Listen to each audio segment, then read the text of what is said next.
Así abrimos en este momento nuestro espacio para la inclusión, dándole el saludo principal al señor Germán Casola, psicólogo, y en este caso nuestro invitado Nacho Acosta, director teatral. ¿Qué tal, chicos?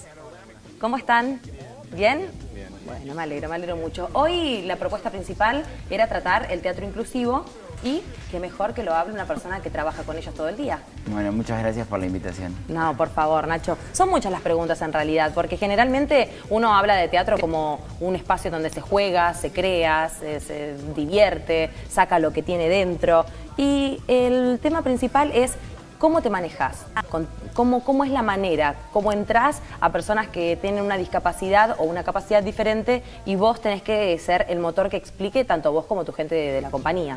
Mira, en principio creo que el punto está en justamente tal vez no hacer la diferencia, como intentar esto que decís vos, si el teatro es juego, el teatro es apertura, el teatro es sacar lo de adentro, bueno, entonces ir por ahí, es preguntarles a ellos también, es escucharlos mucho y dar tiempo. A veces en discapacidad y sobre todo en intelectual, sí, el tema está en el tiempo, tal vez hay un tiempo más lento en el aprendizaje y bueno, el teatro tiene la misma potencia y tal vez simplemente lo que hay que dar es decir, bueno, explico, a veces yo digo que explico tal vez más veces las cosas, claro, pero en el resultado y en la búsqueda es la misma. Supongo que también vos aprendés a explicar de una manera diferente también las cosas, ¿no? Es totalmente. Como que si explicás siempre lo mismo de una forma y no te entiende de esa manera, hay que encontrar la manera de que te termine de entender, entonces te amplía muchísimo tu experiencia profesional. Totalmente, además depende, como todas las personas, cada persona es un individuo con su potencialidad y con sus limitaciones, todas las tenemos. Entonces, en ese sentido, en la compañía intentamos potenciar lo mejor de cada uno, ir como a lo que podemos, a la singularidad de ese ser y ahí explotarla, ¿no? ¿Cuál es entonces, Germán, el rol terapéutico que tiene el teatro con cualquiera de las patologías? Importante es porque trabaja sobre la capacidad para aumentar la capacidad de juego, la capacidad simbólica, para trabajar con el como sí. Y también se trabajan las habilidades sociales y la mayoría de las habilidades, el lenguaje, la comunicación, la imagen corporal. El campo de trabajo en la discapacidad desde el teatro es un campo muy amplio. Trabajamos con el cuerpo, con la voz, con la imaginación, digo, son todas áreas donde se trabaja y en la discapacidad, si está afectada en la discapacidad o en una persona típica, se potencian justamente todas esas áreas. La propuesta de ellos es una propuesta interesante porque es bien inclusiva, o sea, ellos piensan en las capacidades de las personas que van a hacer teatro, que van a hacer el taller. No se aborda desde una mirada terapéutica o una mirada sobre la patología, sino que se mira sobre la capacidad que tiene la persona y cómo poder desarrollar o potenciar esa capacidad. Nacho, contame cómo es el primer día de los chicos, cuántos chicos van, cómo se relacionan entre ellos. La compañía hoy ya tiene 8 años, sí, así que hay jóvenes que vienen desde el principio a hoy. Así que el día varía de acuerdo al grupo, los nuevos que haya. Tal cual. Pero, por ejemplo, si el grupo viene hace un tiempo, bueno, obviamente con muchos generamos como una cierta amistad, bueno, ¿cómo te fue en las vacaciones? Ahora, a nivel teatral, la primera clase siempre es muy, nosotros llamamos ejercicio de la improvisación, donde ellos improvisan escenas que tal vez pasaron durante el verano, justamente para rememorar algo de la memoria, de dónde hacen foco, qué es lo que recuerdan, qué vivencias tuvieron. Esto que decía Germán es muy interesante porque permite la sociabilidad y en la sociabilidad está la emoción. Y la emoción es como el key del teatro. Claro. Entonces ellos a partir del teatro empiezan a tener mayor decisión y ahí están como los cambios como más rotundos. Hay casos de que tal vez al principio eran no solamente tímidos, sino que la timidez no les permitía tal vez decidir.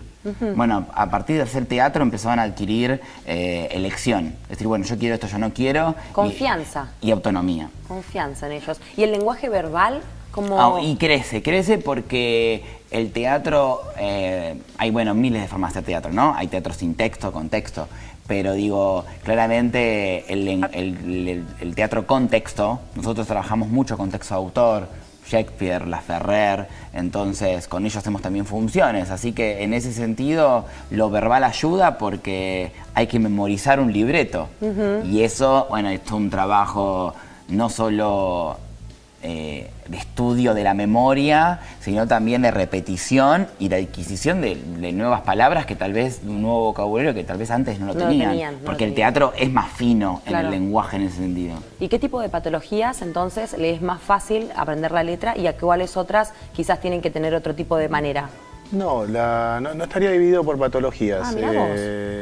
La propuesta es inclusiva y las patologías o los chicos pueden ir chicos con síndrome de Down, chicos con autismo, personas con psicosis.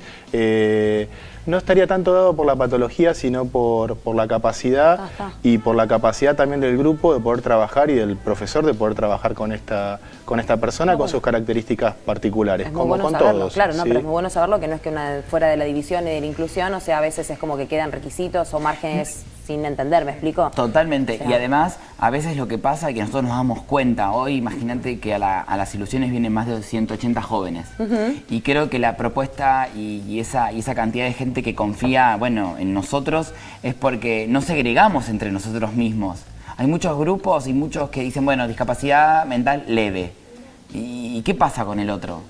¿Por qué esa diferencia? Sí. ¿Qué es lo que hace que tal vez sea que es mejor, peor? Bueno, y entonces trabajás también dentro de los chicos, hay personas que no tengan discapacidad, por ejemplo, por unís supuesto. todo el grupo. Sí, nosotros tenemos toda una política de concurrencia de jóvenes sin discapacidad que si tienen ganas de sumarse a la compañía, a formar parte y a estudiar teatro o alguna otra disciplina, comedia musical, coro, danza, bueno, las distintas actividades que ofrece la compañía, y tienen ganas de formar parte de la misma y poder hacer funciones con los jóvenes con discapacidad, buenísimo. Claro, claro. Y ahí está la verdadera inclusión. Nosotros le decimos que tenemos como un paradigma que es justamente la inversión del paradigma, el paradigma invertido.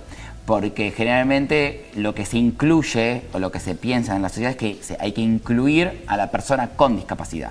Nosotros invertimos el paradigma. Nosotros nos incluimos en un grupo que tiene discapacidad. Nosotros aprendemos esa forma de comunicarse. Nosotros nos comunicamos con ellos y no siempre es la persona con discapacidad la que es vista como que es menos, y lo digo entre comillas justamente porque no lo es, que tiene que hacer un esfuerzo por compensar lo que supuestamente le faltó. Sí, sí, laburo empático. Entonces acá no, acá es totalmente laburo empático. Y bueno, y volvemos a la emoción, ¿no? Tal cual, tal cual. Y escúchame, Nacho, ¿los papás tienen que acercarse, acompañarlos, esperarlos? ¿Hay algún tipo de...? Para nada, no, en ese sentido súper adulto. El joven, como en cualquier taller de teatro, se acercan, bueno, sí, hay una inscripción lógica, bueno, que el padre llene los datos por si llega a pasar algo, pero después el padre se puede ir. El taller es totalmente, en ese sentido, tiene sus políticas reservadas como cualquier taller de teatro. Yo cuando estudié teatro a los 18 años, mi mamá no venía a acompañarme. Claro. Yo iba. Bueno, acá es lo mismo. Y el joven viene, hace su clase de teatro y después a veces algunos vienen solos. Contame a ver, porque tenemos ahí algunos minutitos y me interesaría saber si tenés en el tintero quizás alguna experiencia reciente o algo que de golpe uno de los chicos, por ejemplo, hizo mucho tiempo teatro y de golpe te lo encontraste trabajando en, o que lo ayudó a, o que superó tal cosa que te vino a contar. Mira, voy a contar el caso de una actriz que el primer día que la conocí no hablaba nada. No me saludaba y ella manifestaba que hacía mucho tiempo hacía teatro. Entonces yo lo que le dije a la madre es cómo podía ser que hacía teatro si justamente no hablaba. O sea, que tanto tiempo y además que no tenía ninguna patología en el lenguaje que le impedía hablar.